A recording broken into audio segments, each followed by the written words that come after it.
cultura joven. Somos Radio LED. Una nueva forma de entender la radio. Auspicia este programa. Le Petit. Calidad internacional en medicamentos. Tradición en innovación farmacéutica. Matbar Rofex. Trabajamos para proteger las transacciones y transformar el mercado de capitales. Aquí comienza No la vimos venir. Política, economía, actualidad nacional. No la vimos venir. Para que la realidad no nos encuentre desprevenidos. Con la conducción de Candelaria de la Sota y Alejandro Almendros. No la vimos venir.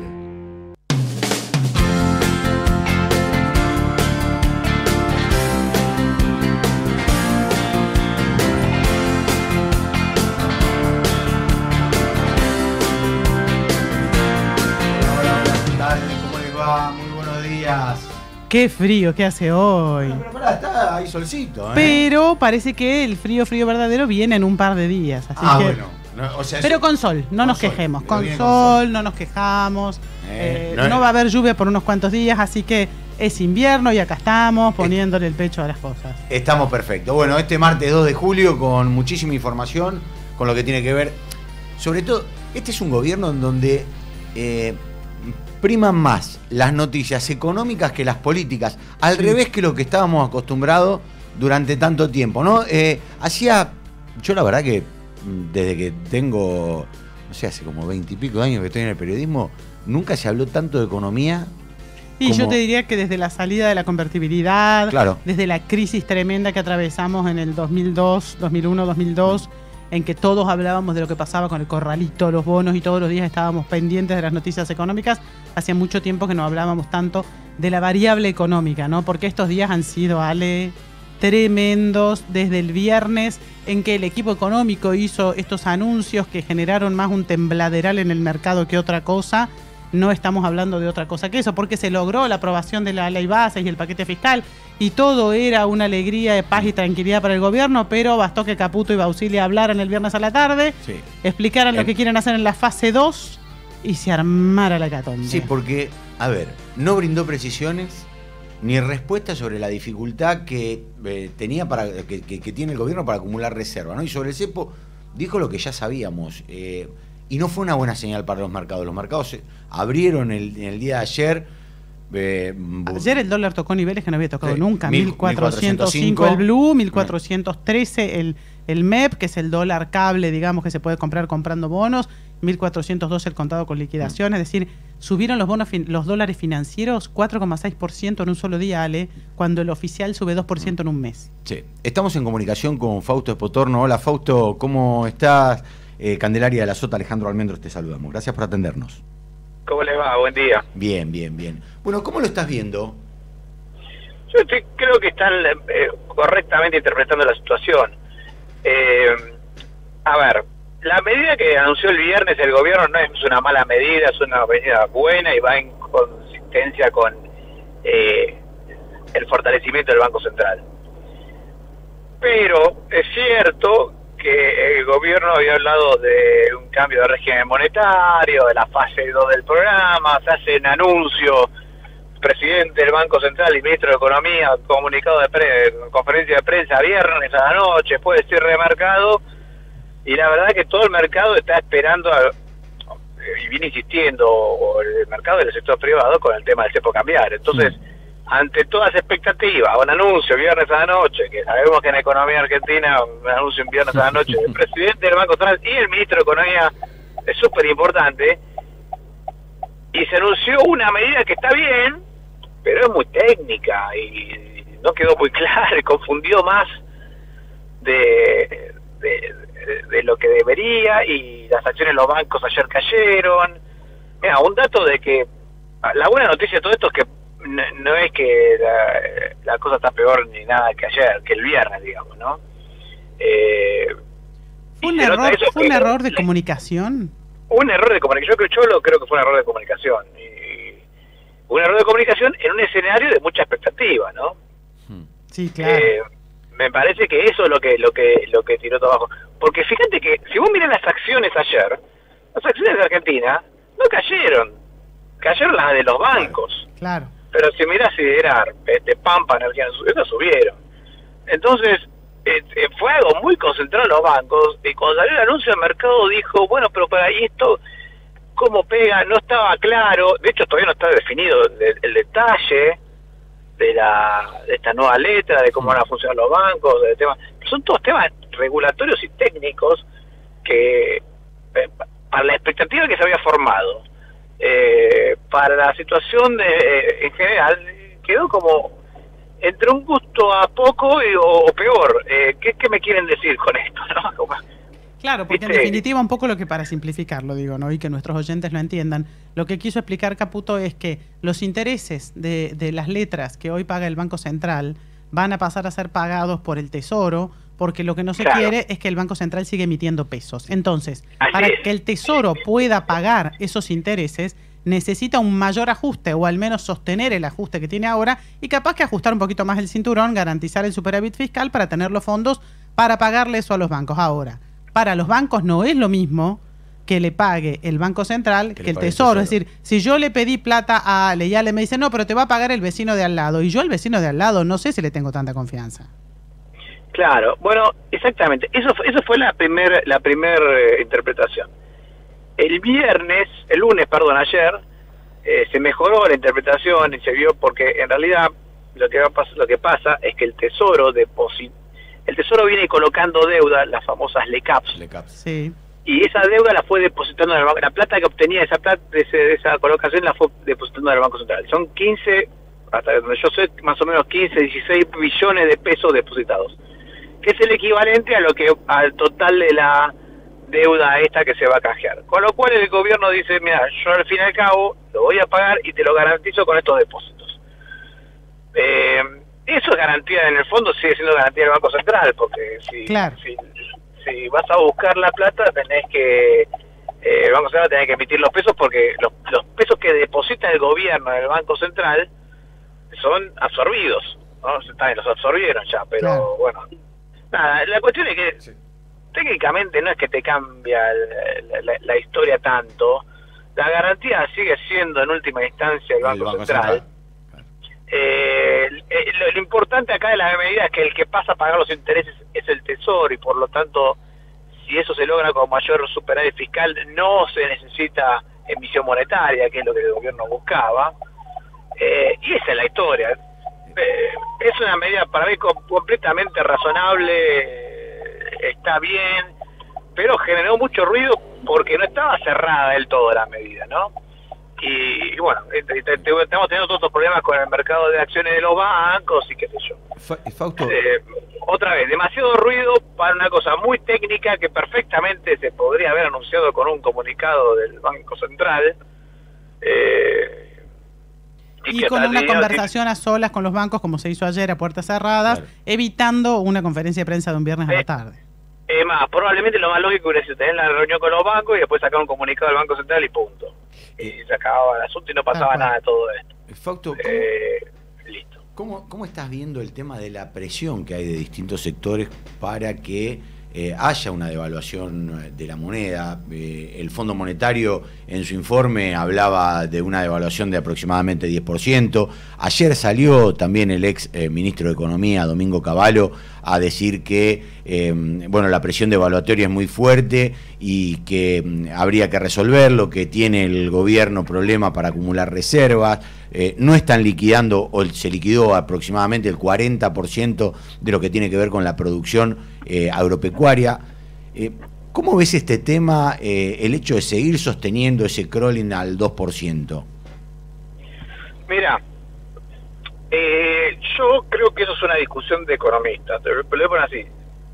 Hoy vas a juntar a 10 economistas en una mesa, los querés poner a discutir este tema, y vamos a discutir los 10 y vamos a tener 11 opiniones. ¿Por qué? Porque es cierto que puede ser que el tipo de cambio se esté atrasando de a poco porque la inflación está por encima de la inflación, etcétera. Ahora, ponele que te compro esa, el tipo de cambio libre, el oficial. Sí, el oficial. El oficial, claro. El libre no. Ponele que esa te la compro hasta cierto punto. Bueno, devaluamos, ¿está? Bueno, me sale la inflación, me salta la inflación y ahora estamos parados otra vez en el mismo lugar dentro de 3 meses, porque terminamos parados en el mismo lugar que estamos hoy. Bueno, no en vano, yo hoy leí una opinión del economista Gabriel Camaño que decía el gol hubiera sido levantar el cepo y después bajar la inflación y no al revés, pero bueno, era prácticamente imposible hacer eso, ¿no? No es que era prácticamente imposible, pero yo creo que el gobierno a sabiendas se metió en este problema, porque en ese momento, cuando asumió el gobierno, que era por el momento de decir, bueno, hago todo un solo golpe,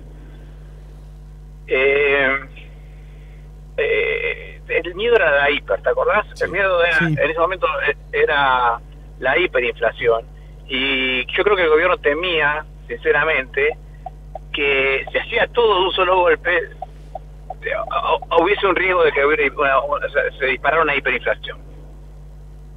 Claro. Entonces, eso es lo que generó la decisión del gobierno de postergar la salida del cepo para más adelante. Claro, cuando vos decidís postergar la salida del cepo, ahora te encontrás con que el problema de salir del cepo es que la gente se puede ir a los dólares. No, es que es muy difícil hacerlo limpiamente, claro. Digamos, ¿no?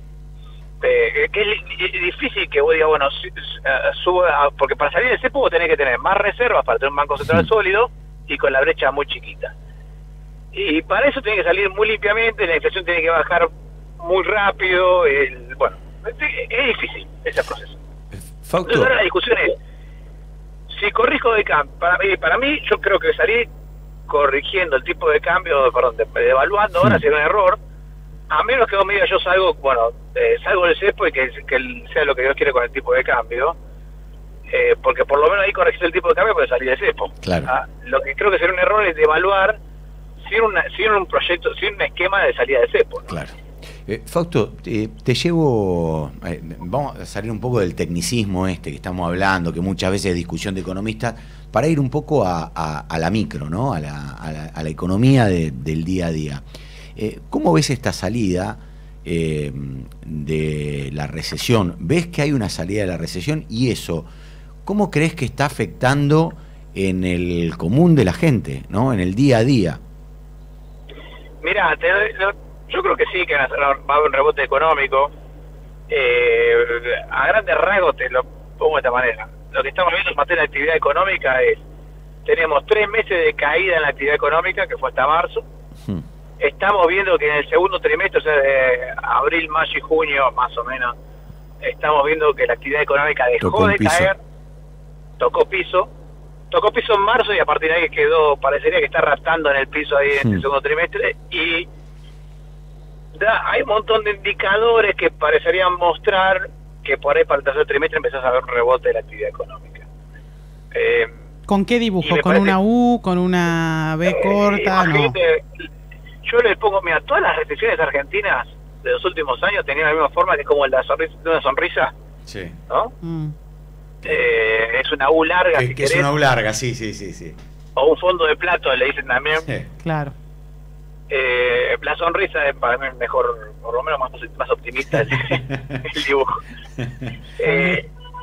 La sonrisa es como el dibujo más clarito de todo, ¿no?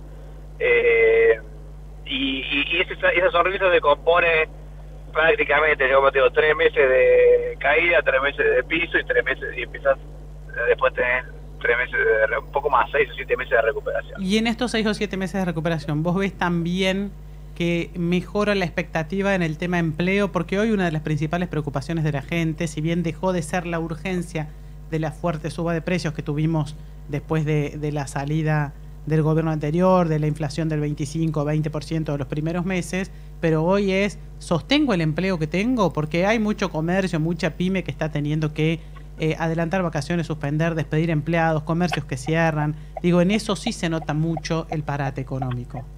Sí. Mira, el empleo, el dato del empleo que te puedo dar es donde se ve una caída clara del empleo en el sector de la construcción. Sí, claro. En el resto de los sectores es mucho menos el impacto del empleo. Sí ha habido suspensiones en la industria también. Sí, la metalúrgica, algunas automotrices. Sí, el empleo público. Sí. Pero más que nada en la industria fueron suspensiones, claro, más que despidos. vemos una mejora en el comercio, pero eso me parece que está dado por el tema que la verdad que es una gran ventaja de la modernidad, estos Rappi y pedido ya, que hace que mucha gente que pierde el trabajo, lo primero que hace es, bueno, agarro la moto, la bicicleta y empiezo a trabajar de esto. Entonces me parece que eso está impactando muy positivamente en lo que es el empleo del comercio por ese sector, lo cual es una fortuna que exista eso, porque le da una salida. Sí, lo que en su momento fue el Uber o el Cabify. Sí, que son empleos muy precarios, pero que por lo menos te sacan del apuro. Claro. Sí, no, se sacan, hay gente que trabaja y más o menos se puede trabajar bien, digamos, hay medio que depende de uno. Pero bueno, nada, es una forma muy barata de conseguir trabajo y de estar trabajando, y por eso es que aumentó tanto el empleo en el sector comercio, ¿no? Fausto... pero sí el dato positivo es que... el dato positivo es que cuando hoy se les pregunta a los empresarios en la industria si va a contratar gente o no, lo que estamos viendo es que la mitad, hoy en día la mitad dice que sí va a tomar gente y otra mitad dice que no. O sea que eso hace un par de meses estaba por encima aquellos que no iban a tomar gente. Exactamente, era como 60, 40, 70, casi 70, 30, 60, 40, creo que era 65, 35, ponele, y hoy es 50 y 50. Eso es lo que está cambiando. Te hago la última de mi parte, Fausto. En un momento dijiste que se venía una segunda etapa o hubo una malinterpretación con respecto a, se viene un programa económico más mileísta, ¿no? Y muchos lo interpretaron como que estabas hablando de una salida de Caputo por la llegada de Sturzenegger. ¿A qué te referiste con ese programa más mileísta? No, eso salió, pues, como todas estas cosas, viste, fue un comentario en una conversación, y se entendió todo mal, porque justo estaba Sturzenegger. No, el tema es, yo lo que decía es, mirá, el programa, cuando vos escuchabas a Milei hablar en la campaña, el programa económico de Milei, el que era el programa de Milei, era una competencia de monedas, apertura económica, obviamente salida del cepo, desregulación de la economía, baja de impuestos, etcétera. Y cuando vos ves la situación económica hoy, el programa económico que estás viendo hoy no tiene nada de eso. Entonces yo lo que decía es, no, lo que pasa es que este es un programa de transición. De estabilización para poder hacer... de ordenamiento económico de transición, y que después tiene que venir un programa mileísta. Pero justo esa conversación se dio en el contexto de que estaba entrando Sturzenegger, entonces se interpretó mal. Pero el comentario era, me parece medio obvio, cuando uno hace un análisis de lo que espera, de lo que dice el presidente que va a hacer con la economía a la larga. ¿Hablas seguido con el presidente? ¿Qué? ¿Hablas seguido con el presidente? Últimamente más que nada nos mensajeamos. O sea, viste que el presidente está por todo el mundo. Sí, claro. ¿Y qué expectativa tenés? Se dice que esta semana ya sería el desembarco de Federico Sturzenegger, todavía no le pusieron nombre a este ministerio que se encargaría de desregular la economía. Bueno, que es algo súper importante eso, Yo estoy súper convencido de que es algo hiper importante. Esto es un poco técnico, pero el crecimiento económico o la actividad económica a la larga depende de dos variables, básicamente. El hecho de que todos nosotros ganemos más plata y seamos más ricos como ciudadanos depende de dos variables. Y básicamente de que tengamos más capital por trabajador. O sea, cuanto más capital por trabajador hay, más produce cada trabajador, y si más produce cada trabajador, también hay más capacidad de consumo por trabajador, porque hay más bienes en la economía por trabajador. Y la otra es la productividad, o sea, que sea más eficiente cada trabajador.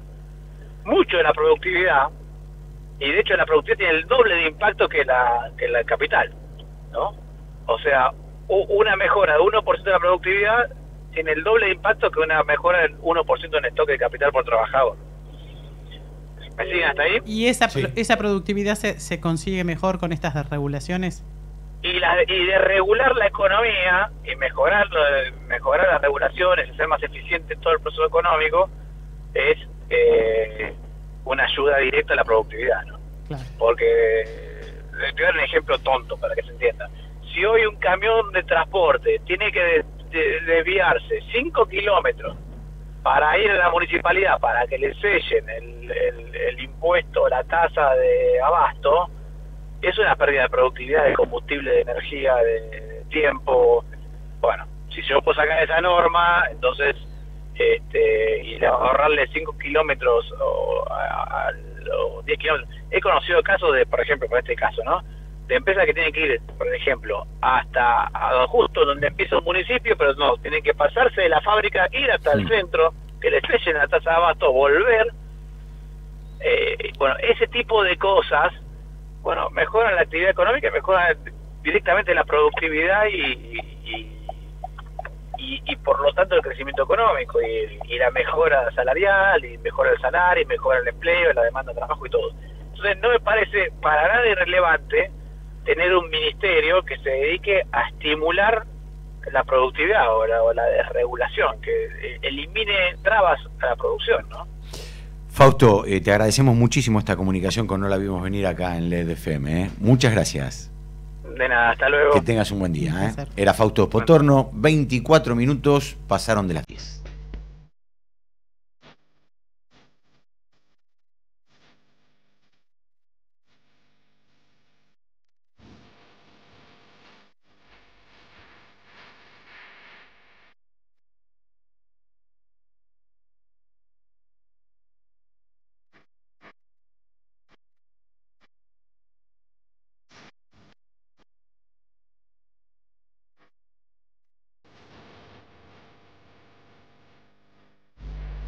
Bueno, 25, ¿cómo me gusta esta etapa de Fito Páez? Es la que más me gustó de todas, ¿eh? Me parece que la más rockera de todas, la más linda.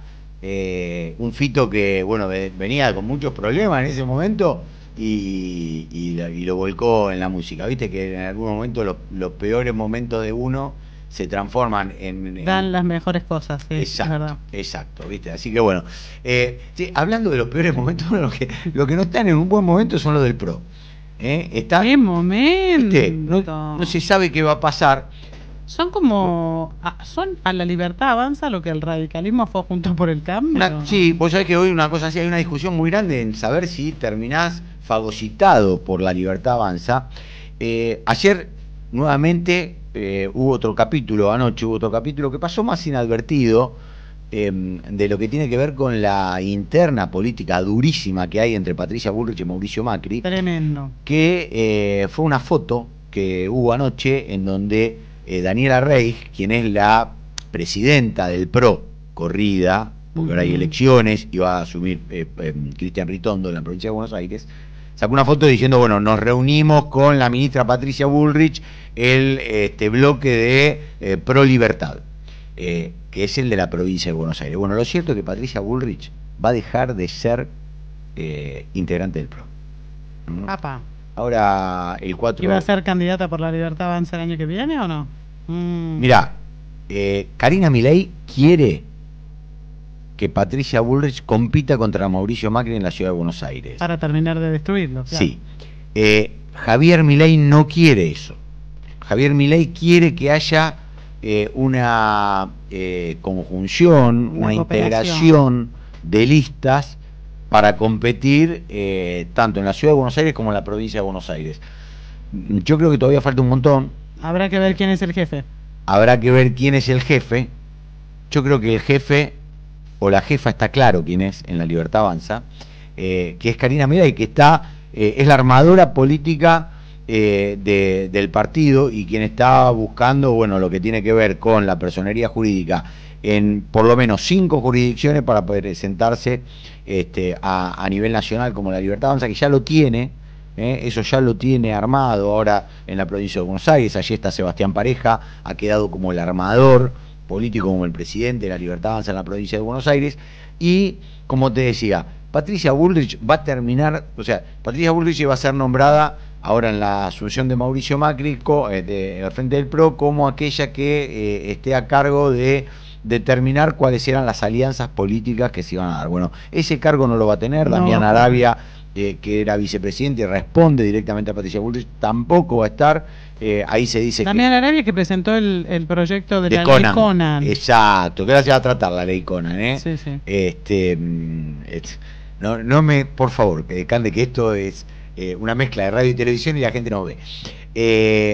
Así que lo cierto que lo que puede llegar a pasar es que además se rompa el bloque del PRO en la Cámara de Diputados. Allí tenés... Es complicado, ¿eh? Claro, porque allí tenés que le responden directamente a Patricia Bullrich, a Sabrina Ahmed, a Fernando Iglesias, Sí. a Damián Arabia y a Patricia Vázquez. Ellos 4 responden directamente.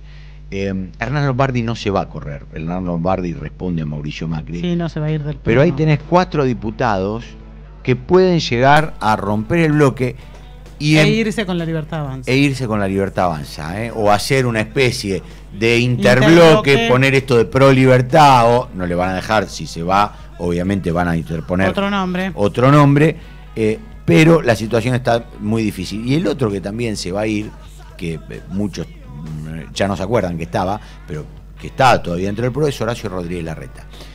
Horacio Rodríguez Larreta también va a dejar más temprano que tarde el PRO y va pero no para irse con la Libertad Avanza. No para irse con la Libertad Avanza, no. Horacio sigue pensando en una alianza de centro. Él cree, como muchos, hubo una declaración de Ricardo Quintela que se juntó con Lustó y que también tiene algunas charlas con Horacio, el gobernador de La Rioja. Sí, además Horacio con Martín Lustó tiene un excelente vínculo. Recordemos que un poco cuando tejió y armó toda esa alianza con el radicalismo fue a través de él. Exacto. Y allí... Además de Gerardo Morales. Claro. Y allí lo que están viendo o lo que están observando es que va a haber un punto en que pendular tanto de un extremo a otro como fue del kirchnerismo a la Libertad Avanza, la gente, esto es lo que piensan, va a querer ir por el medio, va a querer dejar de... O sea, el otro día Pañi decía, ¿no? La ira como recurso político. Y la verdad que no está bueno. No está bueno vivir permanentemente enojado, furioso, agrediendo al otro, de uno y de otro lado. Digo, bueno, pero claramente no fue el año pasado porque claro. La gente votó todo lo contrario. Se votó los extremos. Exacto. Todo lo que fue la moderación, el consenso y el centro quedó completamente desdibujado porque Rodríguez Larreta sacó el 10% de los votos en la interna con Patricia Bullrich. Bueno, yo preguntaba, el jueves tuve una reunión con gente muy cercana a Horacio y me decían, lo que pasa es que nosotros empezamos con un manual de la política y veníamos, en la carrera veníamos 10 kilómetros adelante del resto. Y después le quedó viejo. Y el manual quedó viejo en la mitad y nosotros seguimos con el mismo manual. No nos dimos cuenta que le terminamos sin hablar. La tribuna estaba vacía. Se vació la tribuna que estaba llena. Pero al menos hay que reconocerles que hacen autocrítica. Por supuesto. Cosa que el peronismo no está haciendo. Exacto. Y hoy Quintela dice, tenemos que dejar de hablar del kirchnerismo y empezar a hablar de peronismo. Claro. Y después te voy a contar. El peronismo también tiene que ser una autocrítica. Sí, muy grande. Pero después te voy a contar, porque en el peronismo decidieron empezar a bajar los decibeles de la disputa interna que sigue. Sí, se notó en el acto de ayer. Pero para afuera dejarán de hablar de eso porque recibieron una encuesta que le da muy bien a la marca y no al piloto. Estás escuchando No la vimos venir. No la vimos venir. Por LED.fm.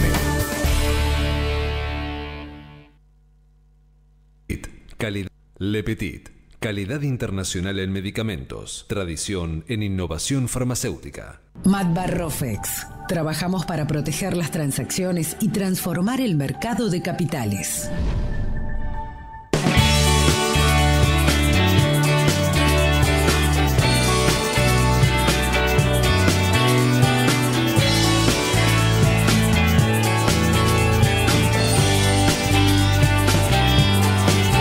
Y en 33 minutos pasaron de las 10 de la mañana. Nosotros venimos hablando de lo que tiene que ver con lo que viene pasando internamente en los partidos, ¿no? Cómo vienen implosionando todos los partidos. Y vos sabés que el otro día hablaba con un analista y me decía, estamos viviendo el final de lo que fue el 2001.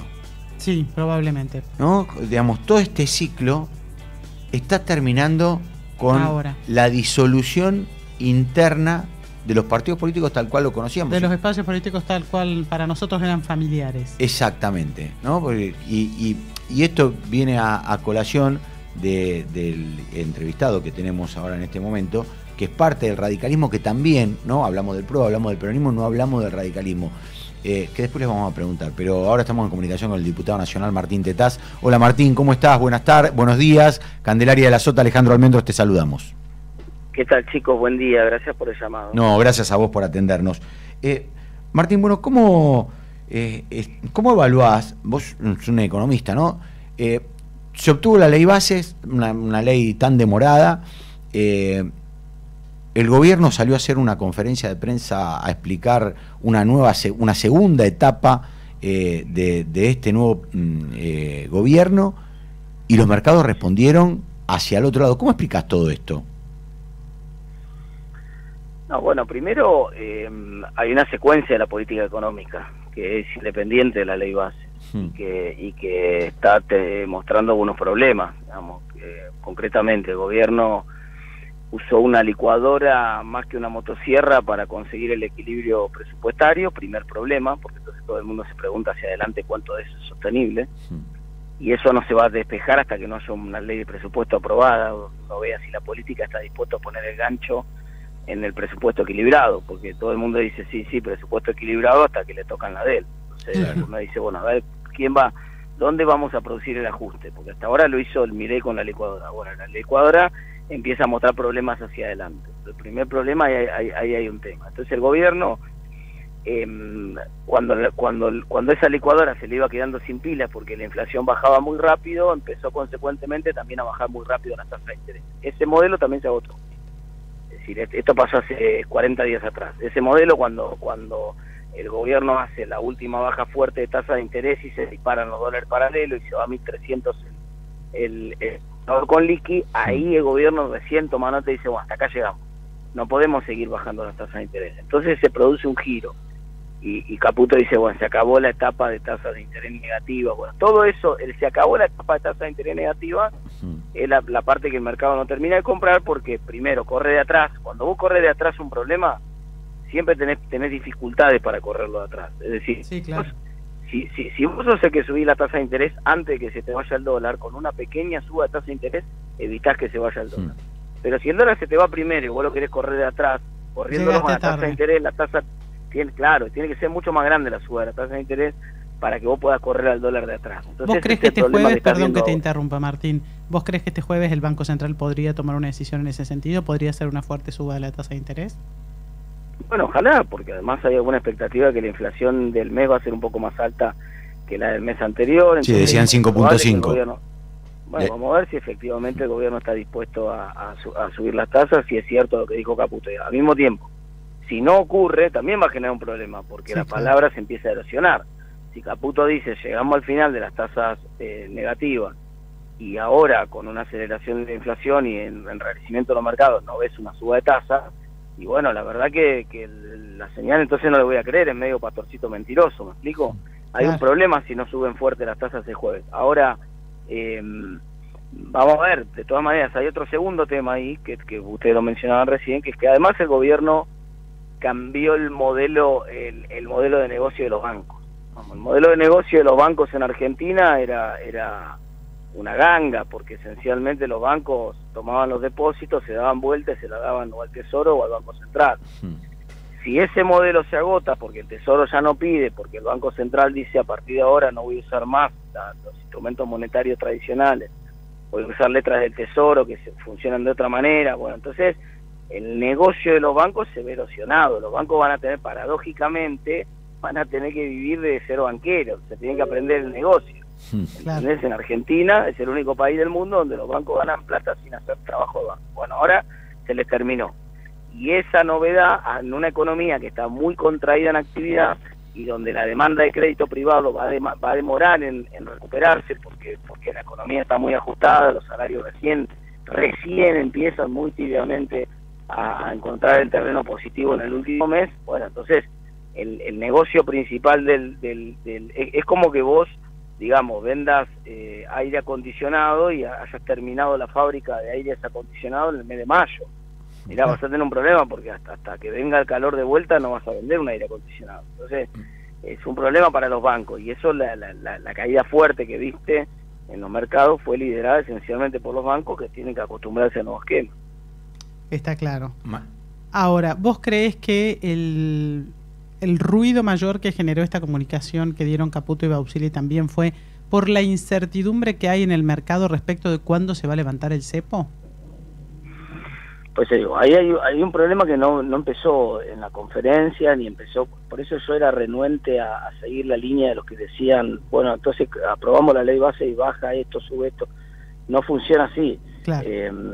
Primero porque los mercados anticipan, digamos, ¿no? Hay mucha plata en juego, así que los mercados van a anticipar en función de cuando se firman los dictámenes, y la firma que ya tienen los dictámenes ya saben lo que va a pasar con la ley base. No van a esperar a que el recinto publique la tapa de Clarín que se aprobó la ley base para reaccionar.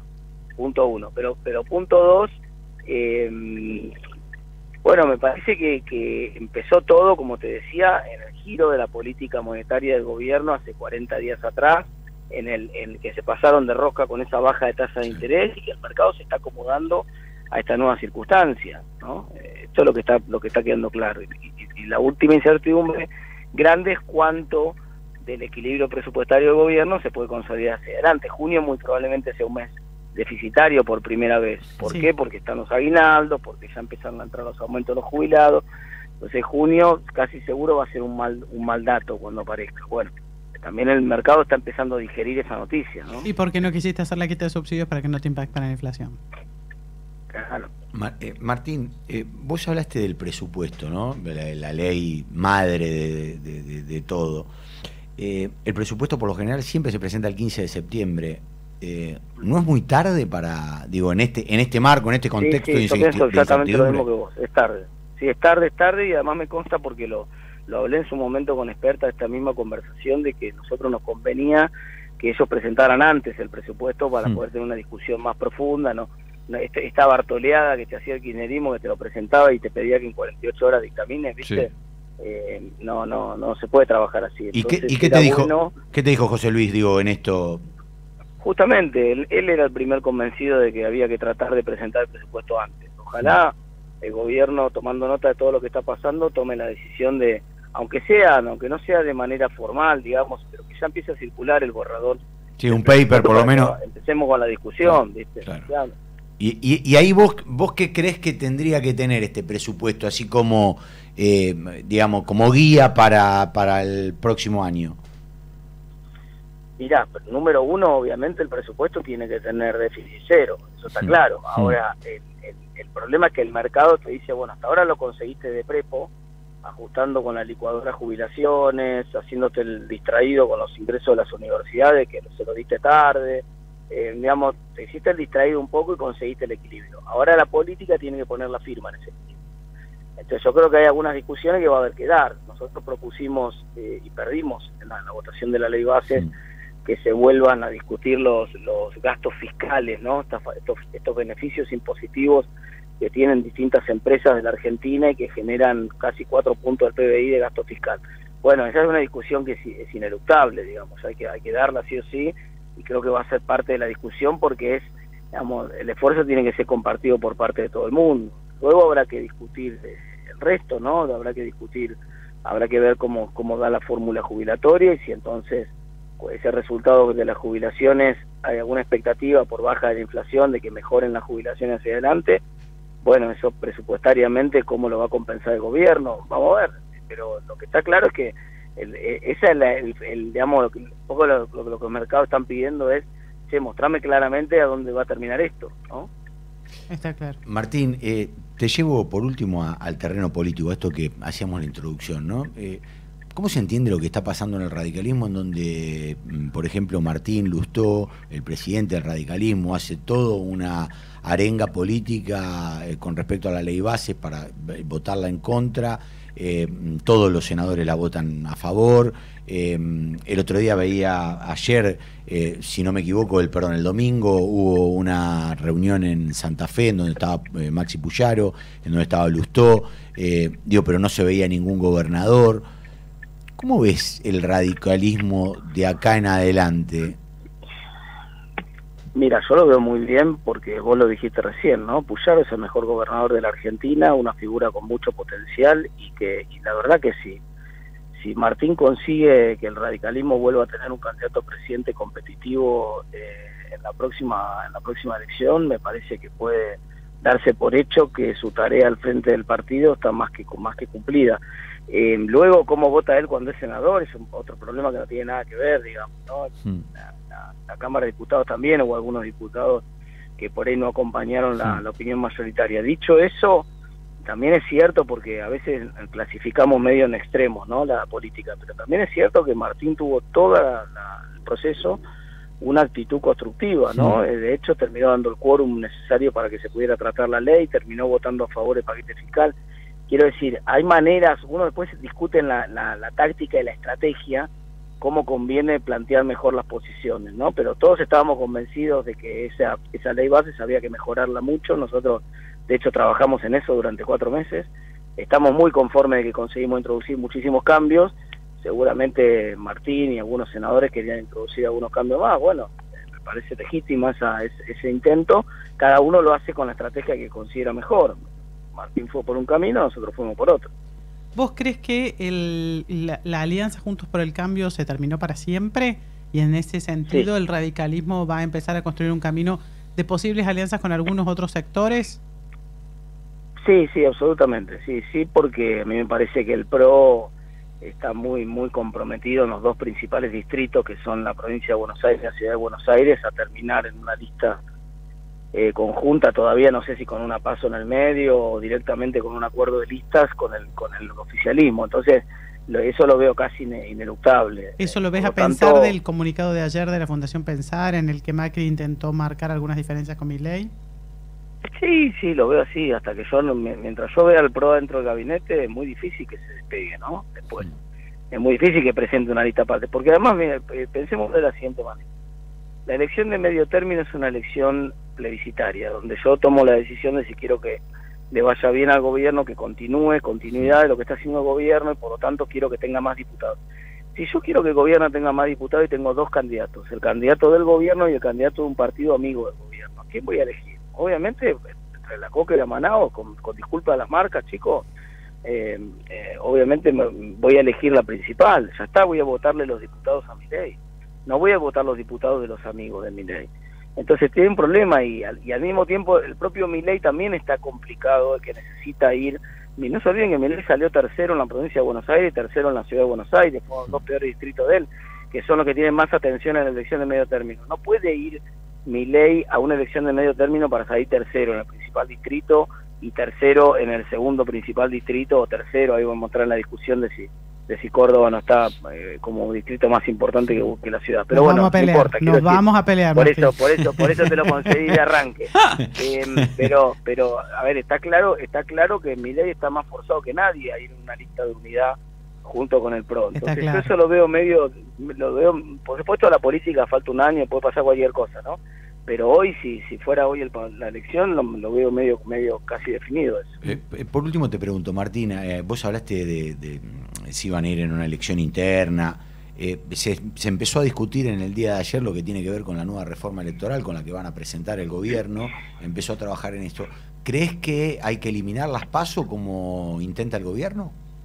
No estoy de acuerdo, y además no tiene el gobierno número para hacer eso, digamos. De hecho, había una reforma, muchos de ustedes se acuerdan, había una reforma electoral dentro de la ley Bases que fue removida porque nadie del PRO estaba de acuerdo. Si todo el PRO le dijo al gobierno, saquen esto que es un espanto de acá, esto no va. Entonces me parece a mí que no estamos, es una discusión medio de fuego artificial. Yo no veo hoy número ni por cerca para avanzar en eso.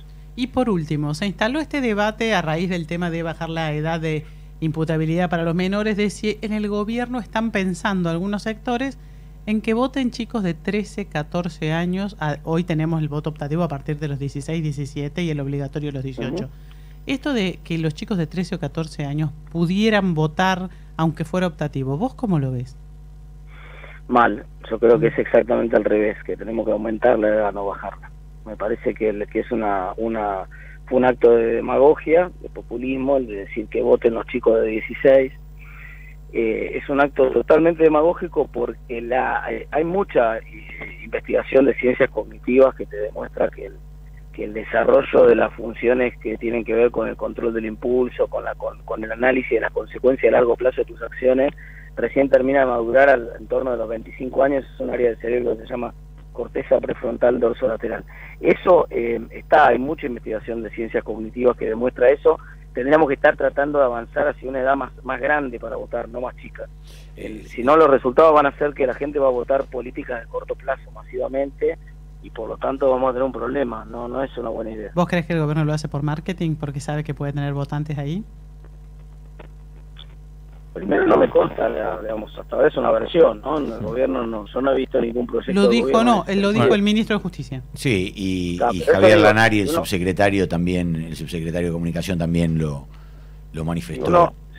Si uno cuando propone las normas, las propone, mirá que el viento se te puede dar vuelta. Claro. Cristina lo está viendo en carne propia. Sí, claro. Ellos quisieron que vote la gente menor de 16, bueno, resulta que ahora la gente menor de 16 ya no lo vota a ellos, entonces les terminó saliendo el tiro por la culata. A mí me parece que ese tipo de especulaciones políticas son muy malas y que es exactamente el lado contrario para que tenemos que discutir cómo hacemos para que la gente vote a los 21, no que vote a los 13.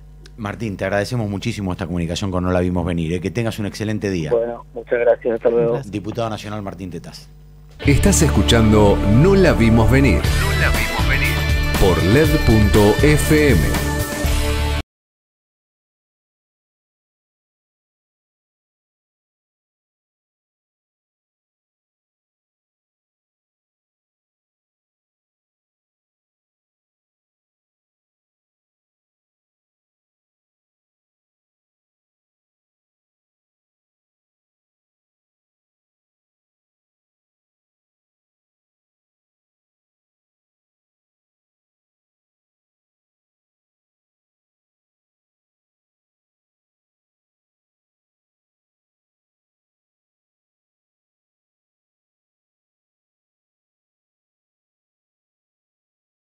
Que es muy importante. Súper importante. Para gran parte de nosotros que somos monotributistas.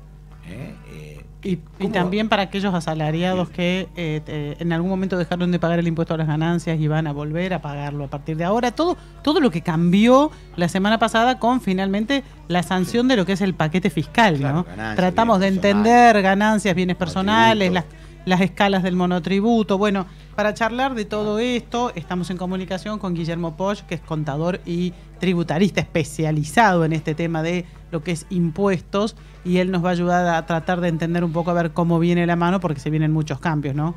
Hola Guillermo, buenos días, muchas gracias por esta comunicación con No la vimos venir. ¿Cómo va, Candelaria? ¿Todo bien? Todo bien. Bueno, aquí estamos con Alejandro tratando de entender un poco, seguramente vos nos podrás ayudar.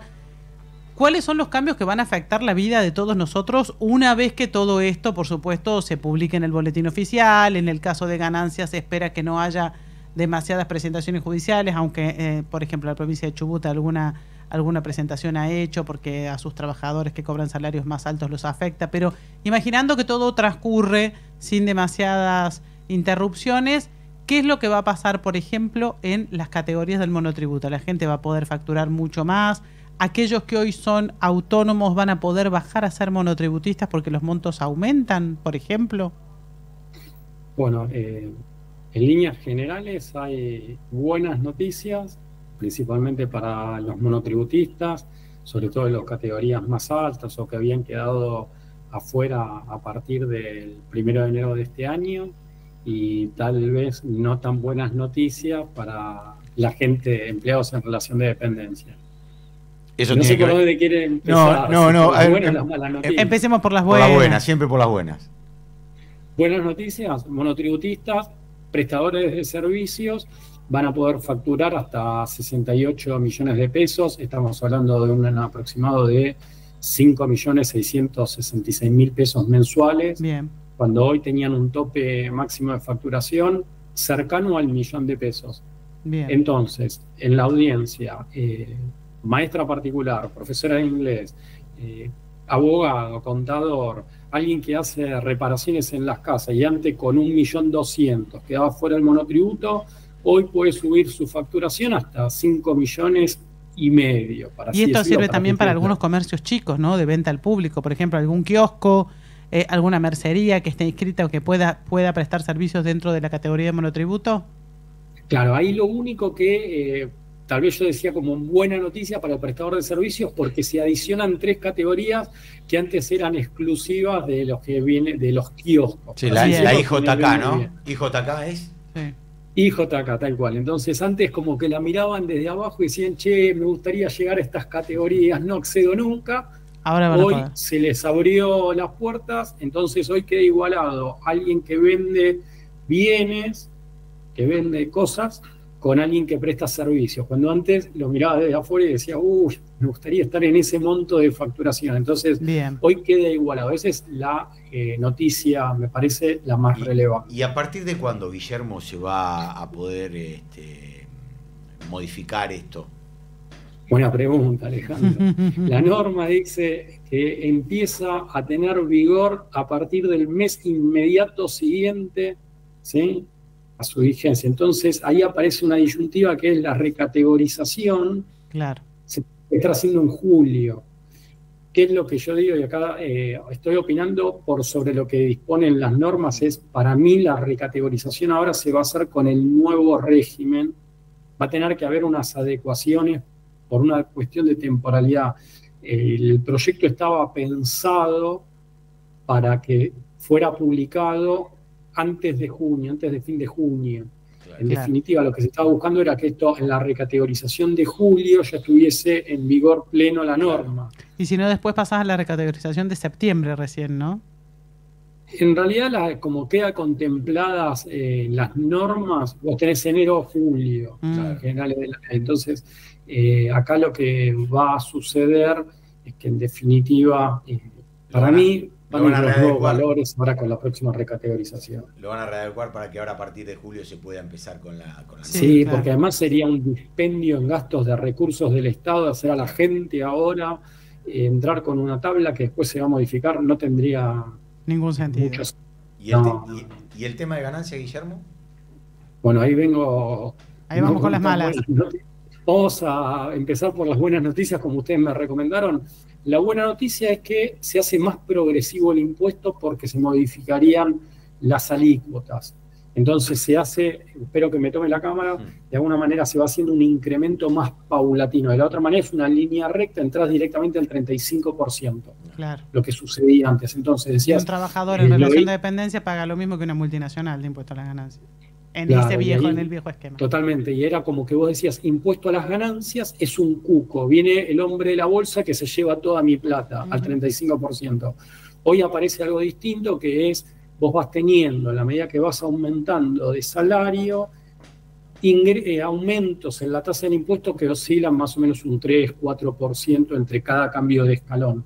Bien. Entonces, de alguna manera, eso es una buena noticia. La mala noticia es que se amplía de nuevo el universo de gente que queda comprendida dentro del impuesto a las ganancias, y alguien que, siendo soltero, no teniendo cargas de familia, de alguna manera, a partir del 1.800.000 termina tributando 5.000 pesos. Datos aproximados. 1.800.000 que en mano es 1,5 millones más o menos, ¿no? Más o menos es eso, Candelaria. Bien.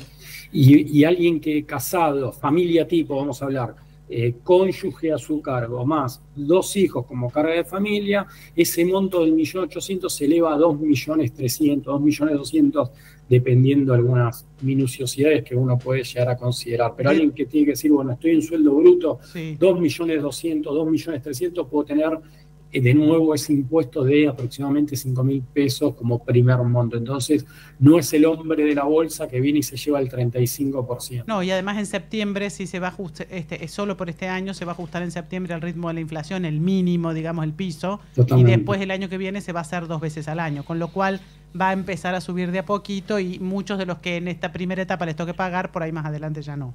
Sí, y además una cuestión, Candelaria, importante es, durante 2024 se da la posibilidad del Poder Ejecutivo de modificar las tablas. Claro. Que eso no sucede en 2025. Entonces podría suceder de que pudiesen llegar a tocar la tabla a los fines de darle progresividad si hubiese poner una estampida en la inflación. Dios quiera que nunca ocurra esto, lo que estoy diciendo, pero ponerle que sucediese eso, no solo afecta el mínimo imponible, sino algo que venía dentro del impuesto a las ganancias como un problema, era la tabla como quedaba conformada, que no estaba no siendo un gravamen progresivo, sino casi proporcional, que entrabas directo al 35%. Pasé rápido a la parte proporcional, pero si alguien me está escuchando, decir, bueno, antes ganancias era como yo, acá sí la alícuota era del 35%. Claro. Hoy se va haciendo más paulatino, lo hace más justo, sino antes era un impuesto bastante injusto. Entiendo, perfecto. Guillermo, muchísimas gracias, nos hemos desburrado bastante, pero eso no implica que no te volvamos a llamar, porque tenemos muchos más temas para conversar y porque seguramente se van a ir implementando en las próximas semanas, así que a medida que nos surjan dudas, te vamos a jorobar de nuevo. Por favor, y quedo a disposición de ustedes. Que tengan buen día. Muchísimas gracias, un placer. Bueno, Guillermo Posch, contador tributarista. Son las 11, pues es que no veo nada, estoy tratando de ver, no lo tengo, Aníbal. Ok, perfecto. Porque como no veía nada, de acá, porque me da el sol, sí, me da el sol, me reflejo en el vidrio, no veía, ¿viste? Hacía señas, pero bueno. Sí, otra vez, Cándese, qué rápido que se va. Qué rápido que se nos pasó el programa. Sí. Vamos a tener que hablar con las autoridades de la radio para que nos den un poquito más de tiempo. Sí, por favor. Bueno. Urgente, necesitamos más tiempo. Sí, bueno, muchísimas gracias a todos los que hicieron el programa. Por supuesto, a Manuel, a Agustín, a yo los apellidos no me los acuerdo. El tuyo de casualidad, Cándese. Menos mal, Ale, son un montón de años ya, como que no nos acordemos. Manuel, no digamos cuánto. Manuel, Agustín, Analía, Federico, bueno, muchísimas gracias. Gracias a todos, chicos, y acá estaremos el próximo martes, aunque sea feriado, el próximo es 9, feriado, pero firmes como rulo de estatua acá en No la vimos venir a las 10 de la mañana. ¿Sabés que se va a cambiar la fecha del Pacto de Mayo? El horario. Sí, va a ser el 8 a la noche, ¿no? Sí, porque ¿sabés qué pasa? El 9 juega la selección. Bueno, hay que ver si pasa, ¿no? Pará, hay que ver si quiera pasa Dios mañana. Que juegue la selección. Claro, pero yo creo que va a pasar, Manu. Pero pará, no. ¿No le ganamos a Ecuador? No, pero pará, no hay que, viste, no hay que vender antes de comprar. Hagamos apuestas. No, está bien. Yo tampoco. Yo quiero las apuestas de cómo sale el resultado Argentina-Ecuador este jueves a las 10 de la noche. Yo creo que vamos a ganar, pero 2-0 dice Manu. Bien, ojalá. Yo adhiero al pronóstico de Manu. Sí, yo creo que va a ser más holgado. Yo creo que va a ser 4-1, pero... 4-1, miércoles que tenés esperanza. Pero no, pará. ¿No vieron? 3-0, claro. ¿No vieron el partido de Ecuador de ayer con Pero México? son rapidísimos los ecuatorianos, tienen un estado físico que Dios mío. No, pero es para que vayan a correr carrera, no para que vayan a jugar fútbol. No, la verdad que ayer fue muy mal. Pero bueno, viste, yo quiero ver qué pasa. Pero el martes 9 de julio vamos a estar acá haciendo pronósticos para la final. Ahí está, así que bueno, muchísimas gracias a todos. Quédense que ya llega Aló Pachano con el grandísimo Aníbal, que hoy nos lo perdimos. Esto fue No la vimos venir. Por LED.fm. Auspició este programa. Petit. Calidad internacional en medicamentos. Tradición en innovación farmacéutica. Matbarrofex. Trabajamos para proteger las transacciones y transformar el mercado de capitales. Somos Radio en Vivo. Somos podcast.